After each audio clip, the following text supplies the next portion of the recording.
Hi, I'm Alex Corson, Associate in Lowenstein Sandler's Insurance Recovery Group. Welcome to In the Know. Today we're going to discuss the important distinction between a claim and a potential claim in a D&O insurance policy. Most D&O insurance policies require that the insurer receive notice of any claim during the policy period.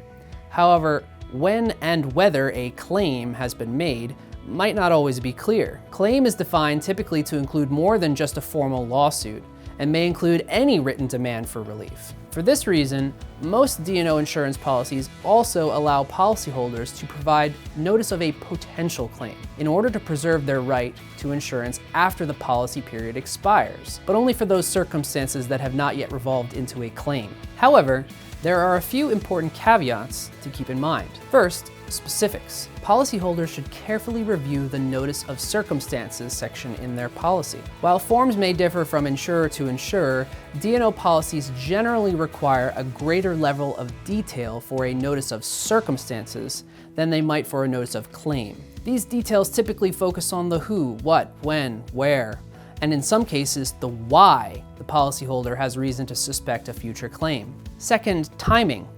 Policyholders should provide their Notice of Circumstances as soon as possible and well before the policy expires, if at all possible. Because of the detail required, insurers may not immediately acknowledge that a proper Notice of Circumstances has been made.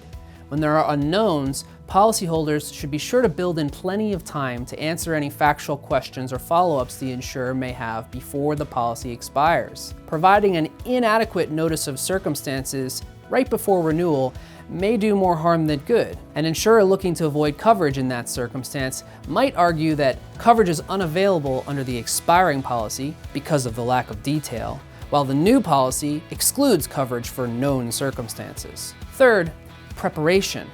Policyholders should conduct regular policy audits to ensure they fully appreciate the effect of a Notice of Circumstances. Not every policy treats a Notice of Circumstances the same, and it is important to carefully study the language that is used in your policy. Not every insurance company will provide the same level of treatment for a potential claim after the policy expires. A policyholder should pay particular attention to the impact that switching insurance providers may have on their Notice of Circumstances. When it comes to D&O insurance, as with all insurance policies, the words matter. We hope this episode is helpful to policyholders facing a potential claim that want to preserve their D&O insurance rights. Thank you for joining us, and we look forward to seeing you next time on In the Know.